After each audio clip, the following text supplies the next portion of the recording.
Hello hi నమస్తే welcome back to way to media. ఈరోజు మనం వార్తల్లోకి వెళ్ళినట్టయితే ప్రమాదమాంచిన ప్రయాణం.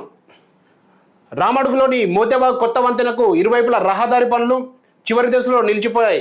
గత ఏడాది సెప్టెంబర్లో తాత్కాలికంగా మొరం పోసి కొత్త వంతెనను ప్రారంభించారు. అప్పటికే పాత వంతెన కూలిపై రవాణా నిలిచిపోవడంతో హుటాహుటిన పనులు చేపట్టారు. కొత్త వంతెనకు ఇరువైపులా శాశ్వత రహదారి నిర్మించలేదు.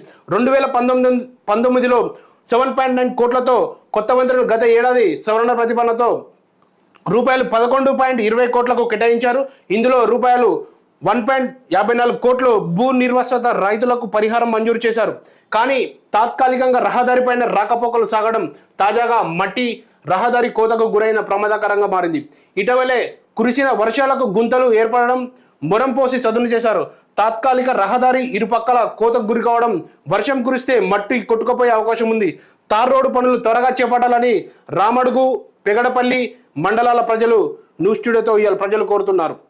అలాగే కాంట్రాక్టులు మంజూరు అయినా కూడా పనులు చేయకపోవడం చాలా బాధాకరమని అక్కడ ఉన్న ప్రజలు, రహదారిపై వెంట రోజు ప్రయాణం చేసే స్థానికులు వాపోతున్నారు. అక్కడ 2019లో 7 కోట్లతో మంజూరైంది కొత్త వంతెనకు. అలాగైనా అప్పుడు కూడా సరిగా పనులు జరగకపోవడం, దాని గురించి రవాణా శాఖ తొందరగా స్పందించి గ్రామాలకు రాకపోకలు సజావుగా సాగేలా చొరవ తీసుకోవాలని ప్రభుత్వాన్ని కోరారు. Okay, thank you. నేను మీ సురేష్. మళ్ళీ మరో మంచి న్యూస్తో నేను ముందుకు వస్తా. Please subscribe way to media. Thank you.